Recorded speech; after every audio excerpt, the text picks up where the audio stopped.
नमस्कार साथियों, उत्तर प्रदेश कांग्रेस कमेटी के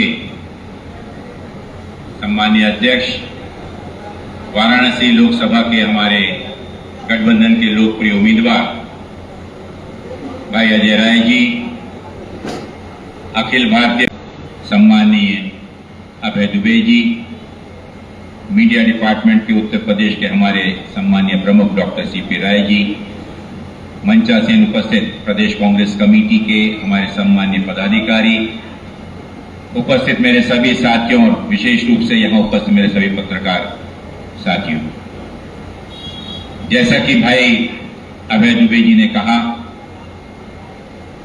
पिछले 40 दिनों से उत्तर प्रदेश में करीबन 7,000 किलोमीटर की यात्रा कर इंडिया गठबंधन के तहत देश के जितने भी प्रमुख राजनीतिक दल जो एकत्र आकर पिछले 10 वर्षों के मोदी जी के नेतृत्व वाले भारतीय जनता पार्टी के कुशासन के विरोध में जो एकजुट होकर इस लोकसभा चुनाव में उस कुशासन के विरोध में और साथ ही साथ पूरे देश में एक राजनीति की नई अलख माननीय राहुल गांधी जी की भारत जोड़ो यात्रा के बाद, जहां उन्होंने 10,700 किलोमीटर से भी ज्यादा की यात्रा कर देश के जन सामान्य लोगों के मनों को छूकर उनकी तकलीफें, उनकी भावनाएं और आज जिस प्रकार के आतंक में, डर के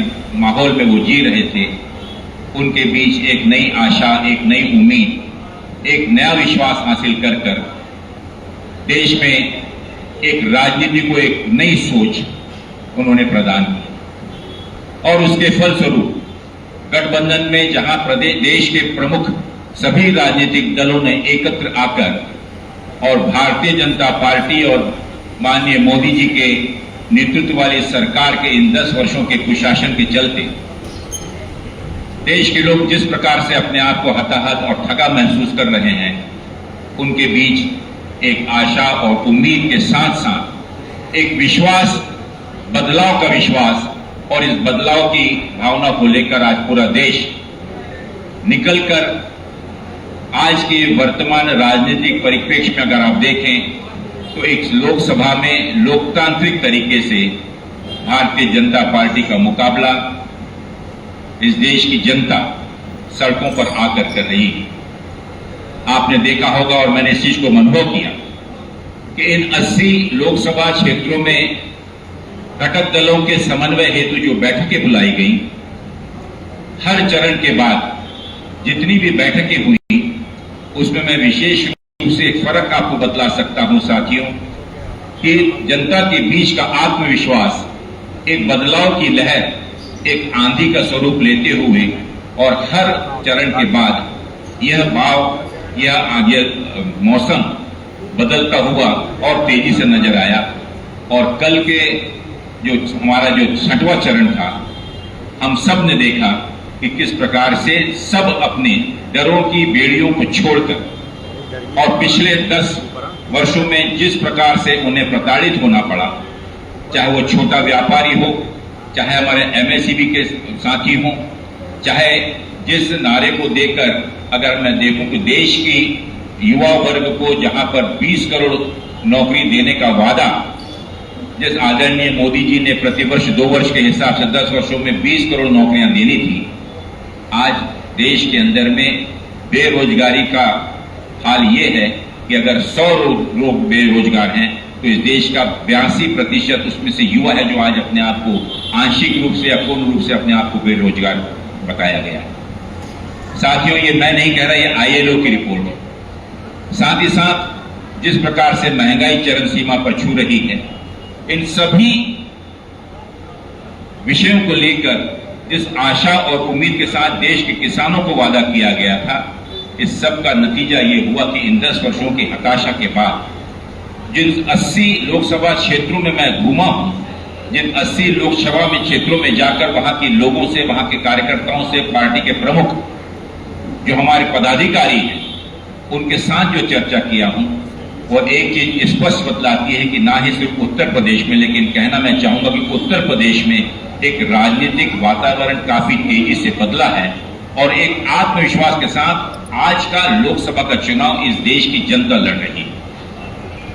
इस बदलाव की आंधी में निश्चित रूप से मैं सैल्यूट करना चाहूंगा आदरणीय राहुल गांधी जी और हमारे प्रियंका गांधी जी के नेतृत्व, जिस नेतृत्व के सहारे पूरे देश में एक त्याग तपस्या की एक प्रतिमा के रूप में माननीय राहुल गांधी जी ने जो 10,700 किलोमीटर की यात्रा की, और जैसा कि मैंने कहा कि इस देश के लोगों के बीच में, युवकों के बीच में, किसानों के बीच में, रोजगार कर्मचारियों के बीच में, स्टेशन पे काम कर रहे कुलियों के बीच में, हर वर्ग एक आशा और उम्मीद में नहीं बल्कि एक विश्वास आज उनके मन में जगा हुआ है। उत्तर प्रदेश में माननीय राहुल गांधी जी और माननीय अखिलेश यादव जी के नेतृत्व में, और विशेष रूप से मैं उल्लेख करना चाहूंगा माननीय प्रियंका गांधी जी के नेतृत्व में, जिस प्रकार का प्रचार जहां जहां भी वे जा रहे हैं, जिस प्रकार से लोगों में एक एनर्जी, एक उत्साह, एक जोश का संचारण, एक आत्मविश्वास जो उनके चेहरों पर दिखता है, वो निश्चित रूप से एक बदलाव कहीं नहीं लेकिन पूरे प्रदेश के अंदर में जो डबल इंजन सरकार है उसके प्रतिकार के रूप में इस चुनावी रण में देश, प्रदेश में और देश में एक भारी बदलाव होने जा रहा है, ये हम सुनिश्चित रूप से कह सकते हैं।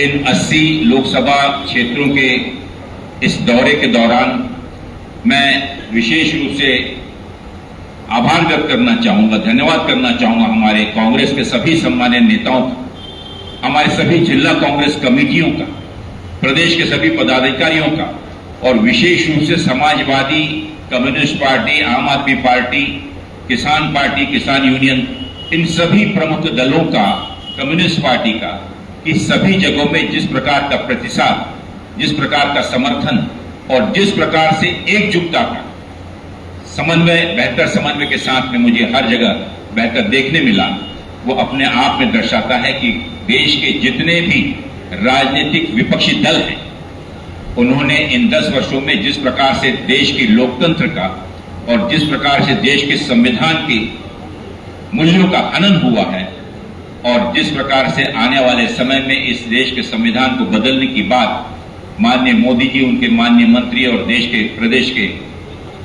जिम्मेदार पदों पर बैठे हुए भारतीय जनता पार्टी के पदाधिकारी कर रहे हैं, निश्चित रूप से इस देश की जनता इस बदलाव को कतई नहीं चाहती, और इसलिए ये चुनाव संविधान को बचाने के लिए और संविधान को बदलने वाले इन दो विचारों के बीच में, ये चुनाव इस देश के में लोकतंत्र को बचाने और लोकतंत्र को खत्म करने वाली इन दो ताकतों के बीच में, और गठबंधन विशेष रूप से आज माननीय राहुल गांधी जी के नेतृत्व में एक जो नई ऊंचाइयों पर पहुंचकर और लोगों के बीच में एक नया विश्वास बनकर जगा है।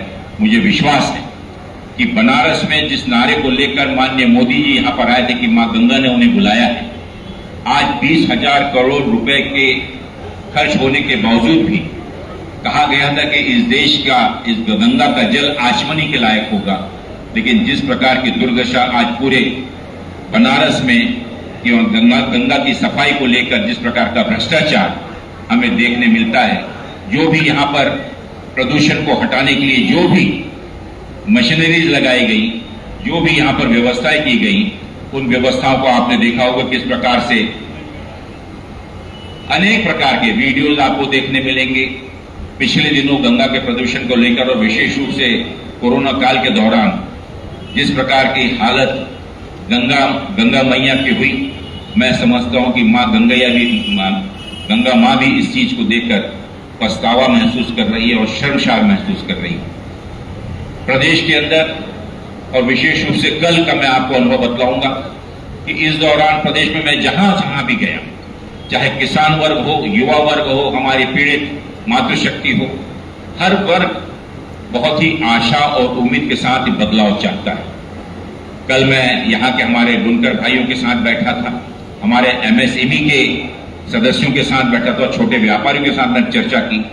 जिस प्रकार की प्रताड़ना, जिस प्रकार का बोझ, चाहे जीएसटी का हो या सरकारी महकमे का अलग अलग जगह से उन पर दबाव हो, आज उनको अपना धंधा व्यापार तो छोड़ दीजिए, घर चलाना मुश्किल हो रहा है। एमएसएमई के लोग जिस प्रकार से जीएसटी का दुरुपयोग कर उनके ऊपर में दबाव लाया जा रहा है, वो अपने आप में बतलाता है कि आने वाले दिनों में बनारस और पूरे प्रदेश के अंदर जितने भी एमएसएमई के व्यापारी हैं, उन्हें अपना व्यापार बंद करने के अलावा कोई दूसरा चारा नहीं। आज बनारस बाबा के दरबार में और वहां से जब भी हम गुजरते आने को लोगों से मुलाकात हुई, एक चीज यहाँ के स्थानीय लोग, यहाँ की परंपरा, यहाँ की संस्कृति जिस प्रकार से लोगों के बीच से भुलाई जा रही है और बाहरी लोग आकर यहाँ के स्थानीय लोगों को हटाकर जिस प्रकार के यहाँ पर कब्जा कर रहे हैं, मैं समझता हूं कि आज बनारस का चुनाव विशेष रूप से उत्तर प्रदेश के यहाँ के हमारे स्थानीय रहवासी लोगों के बीच में और बाहरी लोगों के बीच का संघर्ष है। और निश्चित रूप से बनारस की हमारी जो सांस्कृतिक जनता है, जो यहाँ का हमारे परिवार है, जो सदियों से यहाँ के संस्कारों को, संस्कृति को, परंपराओं को आज जीवित रखा हुआ है, निश्चित रूप से इस चुनाव के बाद जितने बाहरी लोग हैं उन्हें भगाकर यहाँ फिर एक बार लोग स्वतंत्र रूप से आजादी के साथ बाबा के दरबार में दर्शन लेते हुए जितने भी देश विदेश के जितने भी लोग हैं, उन्हें एक बार उनको हमारी संस्कृति से उसके सही दर्शन और यहाँ की अनुभूति कराएंगे। आप सब लोगों का हृदय से मैं आभार व्यक्त करता हूँ। अनेक विषय हैं जो भाई आदरणीय सुप्रिया जी आपके साथ विस्तार से कहेंगी। मैं इतना ही कहना चाहूंगा साथियों कि इन 80 लोकसभा चुनाव के दौरान जो समन्वय सभी विपक्षी दलों ने मिलकर बनाया हुआ है, उसकी एक बहुत बड़ी ताकत के रूप में इस देश में, इस प्रदेश के अंदर जिस प्रकार से माननीय राहुल गांधी जी, माननीय अखिलेश जी और विशेष रूप से माननीय प्रियंका जी की 2 दिन पहले आपने देखा होगा कि रोड शो में जो प्रतिसाद, जो उत्साह जनता के बीच में आपको देखने मिला, निश्चित रूप से मैं उनका बहुत बहुत आभारी हूं, उनसे पूरी जनता का। और परसों 28 तारीख को माननीय राहुल गांधी जी, कल 28 तारीख को कल राहुल गांधी जी और अखिलेश यादव जी की एक संयुक्त महारैली, जो कि परिवर्तन महारैली की महासभा का आयोजन बनारस में किया गया है। हमें उम्मीद है कि इस रैली में जिस प्रकार का जन सैलाब बनने जा रहा है, वो अपने आप में पूरे देश में और 7वें चरण में एक अंतिम रूप से एक जवाब होगा, एक प्रदर्शन होगा कि इस देश के अंदर आने वाले 4 जून को माननीय मोदी जी इस देश के प्रधानमंत्री न रहकर एक मजबूत गठबंधन की सरकार दिल्ली में बनने जा रही है। आप सब लोगों का बहुत बहुत धन्यवाद। Thank you. मैं सुप्रिया श्रीनेट जी से अनुरोध करता हूं कि वो आपको संबोधित करें। मंच पर बैठे हुए हमारे प्रभारी महासचिव आदरणीय अविनाश पांडे जी, उत्तर प्रदेश कांग्रेस कमेटी के अध्यक्ष और वाराणसी से गठबंधन के प्रत्याशी भाई अजय राय जी, मेरे सहयोगी एआईसीसी से यहाँ पर मीडिया संभालने की एक मजबूत जिम्मेदारी निभा रहे भाई अभय दुबे जी, उत्तर प्रदेश कांग्रेस कमेटी के मीडिया विभाग के अध्यक्ष श्री सीपी राय जी और मंच पर बैठे हुए मेरे सारे सहयोगी, हमारे कोषाध्यक्ष श्री शिव पांडे जी और यहाँ तमाम सहयोगी, पत्रकार बंधुओं को मेरा सादर प्रणाम। बाबा विश्वनाथ की धरती पर हूं और शिव सत्य शाश्वत है, शिव अविनाशी है। आपका भी नाम अविनाश है, शिव अविनाशी है। हमारे धर्म में अजर अमर अनंत अविनाशी सिर्फ और सिर्फ ईश्वर को कहा गया है। लेकिन आज 6 चरण के चुनाव के बाद जब हार सामने दिख रही है, तो इस देश के प्रधानमंत्री और आपके सांसद जिनकी जल्दी ही विदाई होने वाली है, उन्होंने अपने आप को ना सिर्फ ईश्वर का दूत, ना सिर्फ दैवी शक्तियों से अभिभूत, पर अविनाशी भी बोल डाला है। मेरा अपना मानना है कि हार का बेहद गहरा असर मोदी जी पर हुआ है। मुझे चिंता है कि आगामी हार को वो पचा नहीं पा रहे हैं और ये मानसिक और नैतिक दिवालियापन की एक बड़ी निशानी दिखा रहा है। मैं आप लोगों से कुछ बातें करना चाहती हूं और उसके बाद आपके सवाल जवाब हम लोग लेंगे। 2024 का चुनाव हर 5 साल पे होने वाला निर्वाचन का वो कार्यक्रम नहीं है जहां पर हम लाइन से लग जाते हैं, वोट दे देते हैं, कोई जीतता है, कोई हारता है, किसी की सरकार बन जाती है। 2024 का चुनाव ये तय करेगा कि क्या ये देश इस संविधान से चलेगा या ये देश किसी की मर्जी से चलेगा। 2024 का ये चुनाव तय करेगा कि क्या युवाओं की, बुजुर्गों की, किसानों की, श्रमिकों की, महिलाओं की बात सुनी जाएगी या चंद पूंजीपतियों के लिए नीति निर्धारण होगा। 2024 का ये चुनाव तय करेगा कि क्या ये देश का लोकतंत्र सशक्त रहेगा, परिपक्व रहेगा, जीवित रहेगा या तानाशाह की मनमर्जी के आगे दम तोड़ देगा। और इसलिए ये आम चुनाव नहीं है, ये चुनाव इस देश के लोकतंत्र, ये चुनाव इस देश के संविधान की रक्षा, ये चुनाव आम आदमी के हक और हुकूक की लड़ाई है। और इस लड़ाई को जिस तरह से गठबंधन लड़ रहा है उसको कोटि कोटि प्रणाम है। मैं जरूर इस बात को कहना चाहती हूं, 10 साल प्रचंड बहुमत दिया, काशी से सांसद भी चुना, आपने प्रधानमंत्री भेजा इस देश में, इतनी मोहब्बत, इतना प्रचंड बहुमत, लेकिन 10 साल बाद जब इस देश के प्रधानमंत्री को अपने काम गिनाने थे और काम पर नाम मांगते तो देश के प्रधानमंत्री उलझुल बातें कर रहे हैं। क्योंकि असलियत यह है कि काम धेले का किया नहीं है, नील बटा सन्नाटा काम पर है, आगे की रणनीति पता नहीं है। पहले चरण में मोदी जी को मीट, मुर्गा, मछली, मुस्लिम लीग याद आ गया। दूसरा चरण आते आते वो महिलाओं और ब्याहताओं के मंगलसूत्र और भैंस पर पहुंच गए। तीसरा चरण आते आते अपनी आंखों की पुतली, अपने कलेजे के टुकड़े, अपने सबसे अजीज अंबानी और अडानी के लिए कहने लगे कि बोरों में भर भर कर, टेम्पो में लाद लाद कर वो काला धन बांट रहे हैं। चौथा चरण आते आते मोदी जी ने अपने आप को स्वयंभू ईश्वर का दूत, दैवीय शक्तियों से अभिभूत घोषित कर दिया। उनका कहना है वो बायोलॉजिकल ही नहीं है। पांचवा चरण आते आते मोदी जी कहते हैं अगर इंडिया गठबंधन की सरकार आ गई तो वो आपके बैंक खाते बंद करके पैसे ले लेंगे, बिजली का कनेक्शन काट करके अंधेरा कर देंगे। हो सकता है अपनी अगली स्पीच में बनारस में मोदी जी कहें अगर इंडिया गठबंधन की सरकार आ गई तो मटर पनीर की आपकी सब्जी से पनीर गायब कर देंगे। हो सकता है वो कहें कि आपके बच्चों के टिफिन में से एक सैंडविच चुरा लेंगे, आपके बच्चों का बैग चुरा के भाग जाएंगे, आपके घर की बेल बजा के भाग जाएंगे। ये क्या लेवल ले आए हैं मोदी जी। और असलियत यह है कि छठा चरण आते आते इस देश के प्रधानमंत्री ने वो किया जो किसी राजनेता ने इससे पहले नहीं किया था।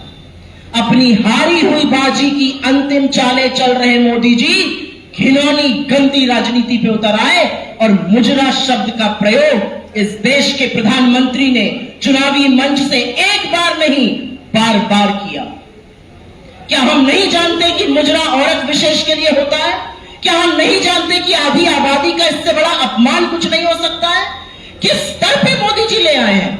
हार जीत चुनाव में होती है, मंच से हम एक दूसरे की कटु आलोचना करते हैं, तीखे प्रहार करते हैं, आरोप प्रत्यारोप करते हैं, एक दूसरे के ऊपर लांछन लगाते हैं, लेकिन मुजरा शब्द किसी राजनेता ने इसका प्रयोग नहीं किया और इस देश का प्रधानमंत्री मुजरा शब्द का प्रयोग कर रहा है। क्या काशी की जनता, क्या आपकी संस्कृति, क्या भारतीय संस्कृति इसकी परमिशन देती है, इसकी आजादी देती है? क्या भारतीय संस्कृति को यह कबूल है कि सर्वोच्च पद पर बैठा हुआ एक व्यक्ति, बाबा विश्वनाथ की नगरी का सांसद, मुजरा शब्द का प्रयोग मंच से करे? ये सवाल काशी की जनता को इसका जवाब देना पड़ेगा, क्योंकि यह आधी आबादी का अपमान है। और मैं चाहती हूं कि आधी आबादी ऐसा सबक सिखाए नरेंद्र मोदी को कि उनको याद रहे कि आधी आबादी के बिना जिस धर्म की बात करते हैं उस सनातन धर्म में महिला को शक्ति का स्वरूप कहा गया है। यत्र नार्यस्तु पूज्यन्ते रमन्ते तत्र देवता। और वहां पर आप मुजरा शब्द का एक बार नहीं 3-3 बार अपनी स्पीच में प्रयोग कर रहे हैं। यह दिखाता है किस हद तक मोदी जी बौखला गए, क्योंकि उनका मीडिया, उनका चरण चुंबक मीडिया, उनके तंत्र, उनकी एजेंसी, उनका धनबल भी उनको ये चुनाव नहीं जिता पा रहा है। पहले मोदी जी आते थे, काशी में नॉमिनेशन करके चले जाते थे, फिर अपना विनिंग सर्टिफिकेट लेते थे। आज मोदी जी 4-4, 5-5 बार आ रहे हैं यहां पर, क्योंकि गठबंधन ताकत से लड़ रहा है। अजय राय जी ललकार के बोल रहे हैं काशी का विकास क्या हुआ उसका जवाब दो। अभी अविनाश पांडे जी ने आपको पूरा विस्तृत बताया। मां गंगा में एफिडेविट देकर हाईकोर्ट में सरकार ने बताया है 40% नालियां मां गंगा में बह रही है, मृत गाय मां गंगा में बह रही है। क्या हुआ है काशी का?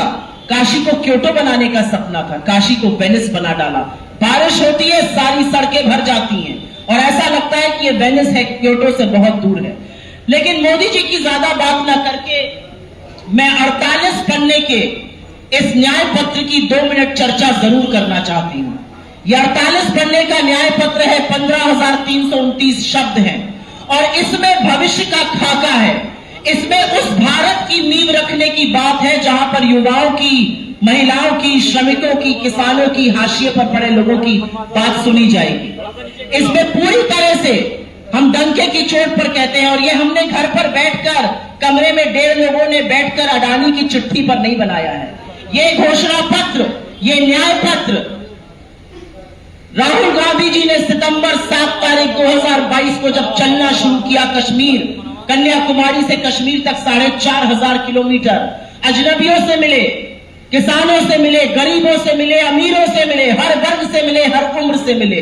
उनकी आशंकाओं, उनकी अपेक्षाओं, उनकी उम्मीदों, उनके न्याय का यह लेखा जोखा है। मणिपुर से मुंबई, हाँ वही मणिपुर जो 1 साल से जल रहा है, लेकिन 56 इंच की चूहे कलेजे वाला प्रधानमंत्री वहां पर एक बार नहीं जा पाया।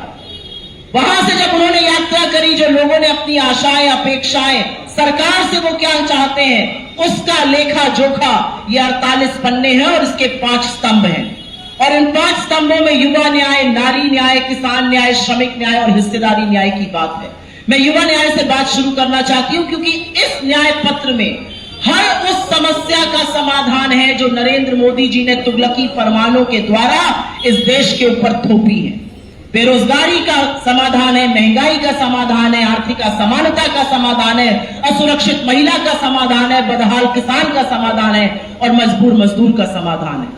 मैं संक्षिप्त में आपको बता देती हूं, युवा न्याय, 65% इस देश की आबादी 35 वर्ष से उम्र में कम है। जहां पत्थर फेंको वहां से एक ही आवाज आएगी, रोजगार दो, नौकरी दो, रोजगार पे चर्चा करो। 2.5 महीने का चुनाव, मोदी जी के मुंह से एक ही शब्द नहीं निकला और वो है रोजगार। 2 करोड़ रोजगार की बात करते थे, करोड़ों लोग इस देश में बेरोजगार हैं। हमने वचन दिया है लोगों को कि हमारी सरकार बनेगी और 15 अगस्त 2024 से हम फटाफट लोगों को रोजगार देना शुरू करेंगे और बिल्कुल फटाफट लोगों को रोजगार देंगे, जिससे लोगों को 30 लाख लोगों को सरकारी पद जो खाली पड़े हैं वो भरे जा सके। ग्रेजुएट और डिप्लोमा धारकों को हम पूरी तरह से 1 साल का स्टाइपेंड देंगे जिससे उनकी ट्रेनिंग भी हो सके। 1 लाख रुपए सालाना, मतलब 8500 रुपए महीना। हम अग्निवीर योजना को पूरी तरह खत्म करेंगे और जिस तरह से सेना में पहले नियुक्ति होती थी उसको बहाल करेंगे, क्योंकि सेना का एक काम है जो ठेके पर नहीं हो सकता है। 73 साल का प्रधानमंत्री आपसे 5 साल हर होर्डिंग पे झांक झांक के मांग रहा है, लेकिन 24 साल के युवा को कहता है तुम रिटायर होकर घर चले जाओ। वो युवा तपते हुए रेगिस्तान में, वो युवा हाड़ कांपती हुई सियाचिन पे, सरहद पे खड़े होकर हमारी भूभागीय अखंडता की रक्षा करता है। उस युवा से कहता है तुम 24 साल में घर चले जाओ, तो जी नहीं, 24 साल में अग्निवीर खत्म करेंगे हम, यह अन्याय खत्म होगा और फिर से जैसे हम लोग नौकरी देते थे सेना में, नौकरी दी जाएगी। मैं उसके बाद 1 मिनट बाद पेपर लीक पर जरूर करना चाहती हूं। जब राहुल जी चल रहे थे उत्तर प्रदेश में, बिहार में, झारखंड में, पेपर लीक एक इतना बड़ा मुद्दा है कि बच्चे मेहनत करते हैं, माँ बाप रात की एक रोटी कम खाते हैं, गाजर मूली की तरह रेलवे में, बस में लड़के लड़कियां भर कर जाते हैं, पेपर देते हैं और पेपर देने के बाद पता चलता है पेपर लीक हो गया। वो निराश हो जाते हैं, लेकिन अब निराश होने की जरूरत नहीं है, क्योंकि हमने अपने मैनिफेस्टो में टंके की चोट पर कहा है कि हम पेपर लीक के खिलाफ एक ऐसा कानून बनाएंगे कि लोगों की हाड़ कांप जाए और दिसंबर 2023 तक के एजुकेशन लोन भी हम माफ करेंगे। मैं आधी आबादी की पूरी बात करना चाहती हूं। आधी आबादी को जितना असुरक्षित मोदी जी ने रखा उतना किसी ने नहीं रखा। मातृशक्ति के नाम पर वोट वो प्रधानमंत्री मांग रहा है जिसका मुंह IIT BHU के गैंग रेप पर नहीं खुलता है, और IIT BHU के वो गैंग रेपिस्ट बीजेपी की IT सेल के मेंबर है, चाहे वो सक्षम पटेल हो, चाहे वो कुणाल पांडे हो, चाहे वो आनंद चौहान हो। मुंह नहीं खुलता उनका हाथरस की गुड़िया की दर्दनाक मौत पर, मुंह नहीं खुलता अंकिता भंडारी पर, मुंह नहीं खुलता उन्नाव पर, मुंह नहीं खुलता लखीमपुर के चीरहरण पर, मुंह नहीं खुलता बिल्किस बानो के लिए, और मुंह नहीं खुलता इस देश की उन बेटियों के लिए जब वो मेडल लाती हैं तो मोदी जी हाथ उनका मिलाते हैं, और जब वो यौन शोषण का आरोप लगाती हैं तो उनके आरोपी के साथ खड़े रहते हैं। इसलिए हम ना सिर्फ महिलाओं को सुरक्षित करने की बात कर रहे हैं, लेकिन हम उनको समृद्ध और स्वावलंबी बनाने की भी बात कर रहे हैं, गरीब महिलाओं के खाते में। और मैं वही शब्द का प्रयोग करूंगी जो मेरे नेता करते हैं, खटाखट खटाखट खटाखट। जब 1 लाख रुपए सालाना जाएगा, 8500 रुपए महीने का जाएगा, तो महिलाएं समृद्ध होंगी, स्वावलंबी होंगी, संबल होंगी, परिवारों की ज्यादा बेहतर बढ़ोतरी होगी और महिलाएं सशक्त बनेंगी। हमारा वादा है कि नई सरकारी नौकरियों में हम आधी नौकरी लड़कियों के लिए आरक्षित करेंगे। मैं अगली बात करना चाहती हूं किसान की। किसान इस देश की रीढ़ की हड्डी है। हम सब कहीं ना कहीं या तो किसानों के बच्चे हैं या किसानी से ताल्लुक रखते हैं। किसानों के साथ जितना दुर्व्यवहार इस सरकार ने किया पहले कभी नहीं हुआ। और किसान क्या मांग रहा है? एमएसपी तो मांग रहा है। किसान एमएसपी मांग रहा है, उसके ऊपर लाठियां बरसाई जाती हैं, उसके लिए सड़कें खुदवा दी जाती हैं, कीले गड़वा दी जाती हैं, 700 किसानों की शहादत हो जाती है। और काशी का सांसद और इस देश का प्रधानमंत्री कहता है मुझे क्या, मेरे लिए थोड़ी बने। इसलिए हम वादा करते हैं, हमारी सरकार बनेगी, हम किसानों को एमएसपी की कानूनी गारंटी देंगे, हम खेती को जीएसटी से मुक्त करेंगे, जो खाद, बीज, कीटनाशक, खेती के उपक्रम पे जीएसटी पड़ता है उससे मुक्त करेंगे। और यही नहीं, हम 16 लाख करोड़ मित्रों का नहीं, किसानों का माफ करेंगे। पहले भी किया है, दोबारा से करके दिखाएंगे। श्रमिकों की बात करनी जरूरी है, क्योंकि हमने, आपने, सबने देखा है कि कैसे जो श्रमिक इस देश को बनाते हैं, इस देश की बुनियाद है, इस देश की बड़ी बड़ी इमारतों को गढ़ते हैं, इस देश के सपनों को बुनते हैं, उन श्रमिकों के साथ अन्याय हुआ है। तो हमारा मानना है कि मनरेगा में हमने ग्रामीण भारत की तकदीर और तस्वीर बदली थी। उस मनरेगा में मानदेय बढ़ के अब 400 रुपए प्रतिदिन का होने जा रहा है। गिग इकोनॉमी, स्विगी, जोमैटो, उबर, ओला टाइप के लोगों के लिए एक सामाजिक सुरक्षा का कानून बनेगा। इस देश में 25 लाख रुपए की एक हेल्थ बीमा योजना लाने जा रहे हैं, जिसमें टेस्टिंग, दवाई और ट्रीटमेंट होगा। ऐसा हमने राजस्थान में करके दिखाया था, हम दोबारा से करेंगे। और यही नहीं, इस देश के लोगों के लिए गरीबी की जो खाई मोदी जी ने बनाई है, जो 2 हिंदुस्तान बनाए हैं, जहां पर अडानी दिन के 1600 करोड़ रुपए कमा रहा है और किसान 27 रुपए कमा रहा है, वो देश जहां पर चकाचौंध G20 होता है, मोदी जी अपनी छवि सुधारते हैं, लेकिन गरीब के घर के आगे पर्दा लगाना पड़ता है, दीवारें बनानी पड़ती हैं, जिस पर 20% आबादी को आपने 46 रुपए रोज पर रहने को मजबूर कर दिया है। उस आबादी के लिए हम 5 किलो नहीं 10 किलो अनाज देने जा रहे हैं। खाद्य सुरक्षा अधिनियम में सोनिया जी और मनमोहन सिंह जी का भला हो, कांग्रेस की सरकार ये कानून लाई थी, उसी के अंतर्गत ये अनाज मिल रहा है। लेकिन हम 5 किलो नहीं, हम 10 किलो देने जा रहे हैं। और ये सारी योजनाएं हम कर्नाटक में, हम तेलंगाना में, हम हिमाचल में अपनी सरकारों में चला रहे हैं। ये कोई चांद तारे तोड़ने वाली बात नहीं है। और अंत में मैं बस बात करना चाहती हूं हिस्सेदारी न्याय की। और हिस्सेदारी न्याय की बात करनी इसलिए जरूरी है क्योंकि दलित, वंचित, शोषित, आदिवासी, पिछड़ा वर्ग और यहां तक कि गरीब सामान्य वर्ग भी आज हाशिए पर है। आज सो कॉल्ड अपर कास्ट का जो गरीब है, उसके लिए कोई नीति निर्माण नहीं हो रहा है, उसके बच्चों के लिए कोई नौकरी नहीं है, उसकी कोई टोह नहीं ली जा रही है। एक दलित को उसके, अगर वो अपने मन से वोट देता है बरेली में, तो तहसीलदार के सुरक्षा कर्मी उसको पीट रहे हैं। एक आदिवासी के सर पर भाजपा का नेता पेशाब कर रहा है। तो हाशिए पर रह रहे लोगों को अगर मुख्य धारा में लाना है, वो तभी होगा जब इस देश का एक्सरे होगा। अगर आपके पैर में चोट लग जाए और आप डॉक्टर के पास जाइए, तो डॉक्टर ये सुनिश्चित करने से पहले कि प्लास्टर लगेगा, गर्म पानी या ठंडे पानी से सेक होगी या क्रेप बैंडेज बंधेगा, वो पहले आपसे एक्सरे कराएगा। और हम यही तो कह रहे हैं, 2011 के बाद से जनगणना नहीं हुई है। हम कह रहे हैं जनगणना कराइए, सामाजिक और आर्थिक। विश्व के हर राष्ट्र ने कोरोना के बाद कराई, हम क्यों नहीं करा रहे? कराइए, दूध का दूध, पानी का पानी होगा, गरीब सामान्य वर्ग का, दलितों का, आदिवासियों का, पिछड़ों का भला होगा, वो मुख्य धारा में आएंगे। और कुछ भी ज्यादा कहने से पहले मैं सिर्फ ये कहना चाहती हूं कि काशी की धरती बाबा विश्वनाथ की धरती है। शिव सत्य के साथ हैं, शिव शाश्वत हैं, शिव अहंकार का नाश करते हैं और शिव एक अकेले हैं जिनकी जो बारात है उसमें हर तरह का जीव, जंतु, पशु, पक्षी, हर वर्ग का, गरीब, अमीर शामिल है। और ये इंडिया गठबंधन भी शिव जैसी बारात ही की बारात है।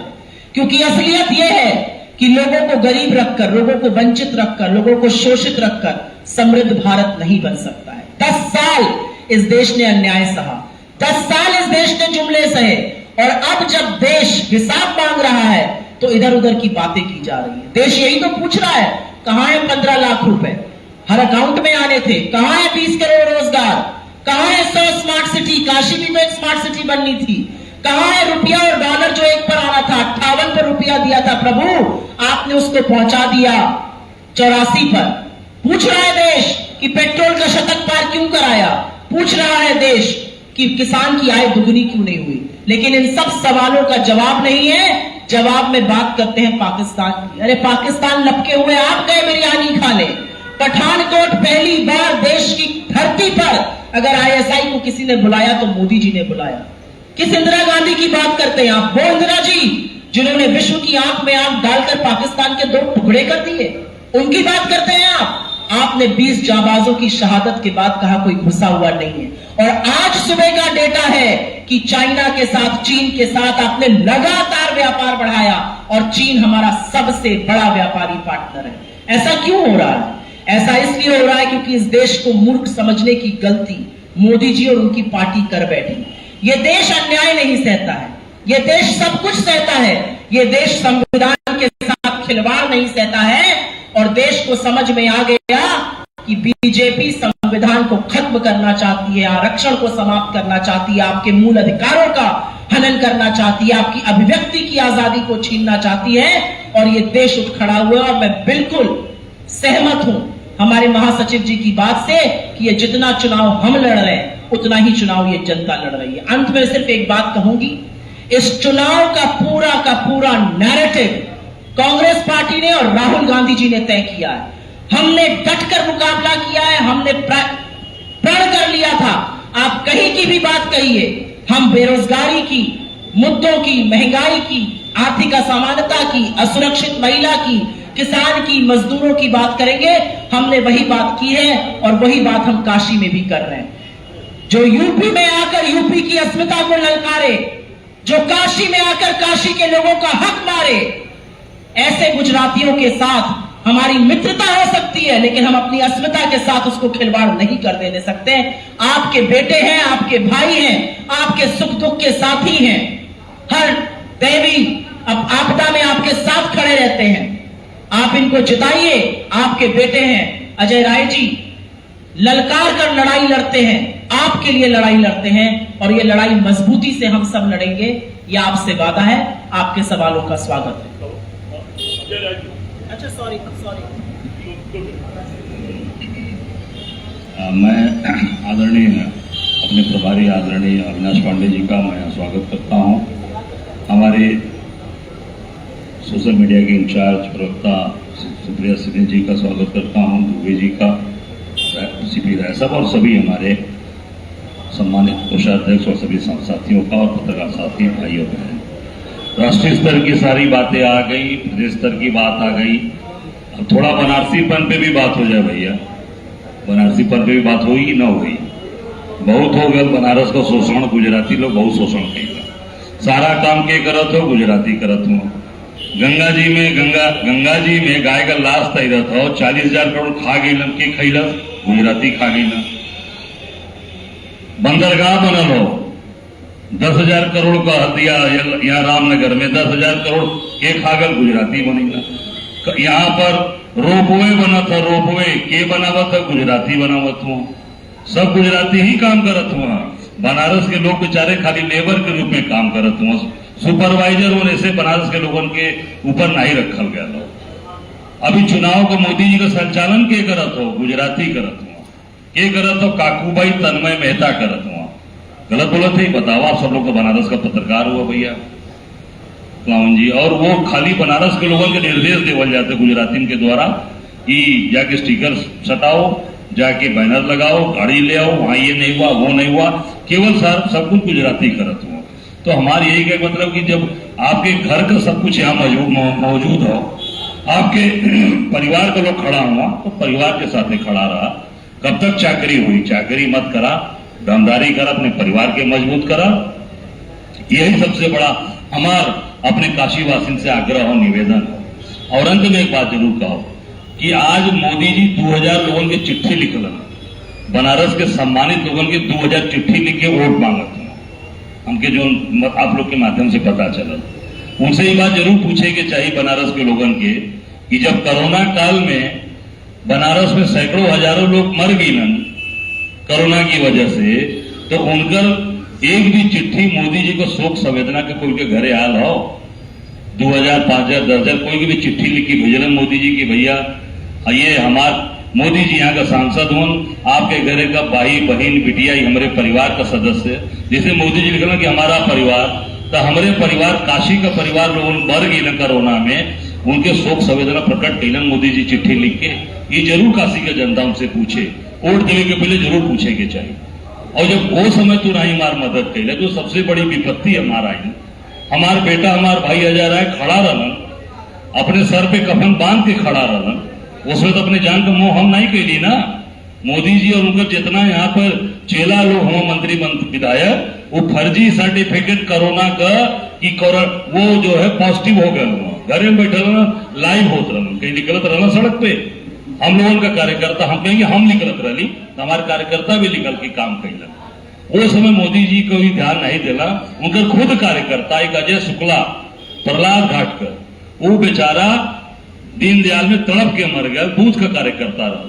और हम लोग जो वहां पता लगल कि वो ऑक्सीजन का मास्क लगावल और पाइप फटल रहा, और बार बार चिल्लात हो गया अरे भाई ऑक्सीजन हमके नहीं मिलत हो, जबरी उसके लगा के वो बेचारा मर गया। और भाजपा का कोई नेता होकर घरे संवेदना प्रकट करे तक नहीं गया अजय शुक्ला के, जो जो ससुराल वाले बीएचयू में जाके चिल्लाहट कैला, हल्ला कैला, तो ओकर बड़ा वीडियो ओकर वायरल भल। आप सब कबीर नगर में ससुराल लड़का कर चाहे लोग रहला, हम लोग ओकरे घरे गई, भाजपा कार्यकर्ता के घरे अजय राय गई। जब हम गई तो शर्म के मारे लिहाज इतना शर्मिंदा हो गए भाजपा के लोग कि भाजपा के लोग ओकरे बाद ओकरे दरवाजे गई ना, उनके पत्नी और बच्चन के द्वारा उनके वहां से भगावल गए। यही संवेदना हो, यही बनारस के प्रति मोदी और भाजपा का प्रेम हो, यही मैं तने आप लोगों से आग्रह करब। आप सब लोग पूरी ताकत के साथ अमन का साथ दो और यहाँ से गुजराती के भगावा, यही आग्रह हो। धन्यवाद। और कल जो ना 4 बजे और राहुल जी और हमारे अखिलेश जी आवत हुए मोहन सराय में, उमन सब बनारस के लोगों से आग्रह यही हो कि भैया सब लोग पूरी ताकत के साथ सब लोग वहां पहुंचा और अपन ताकत दिखावा। 1 तारीख का इंतजार मत करा, 28 तारीख के अपन ताकत दिखा के चुनाव की दिशा बदलता।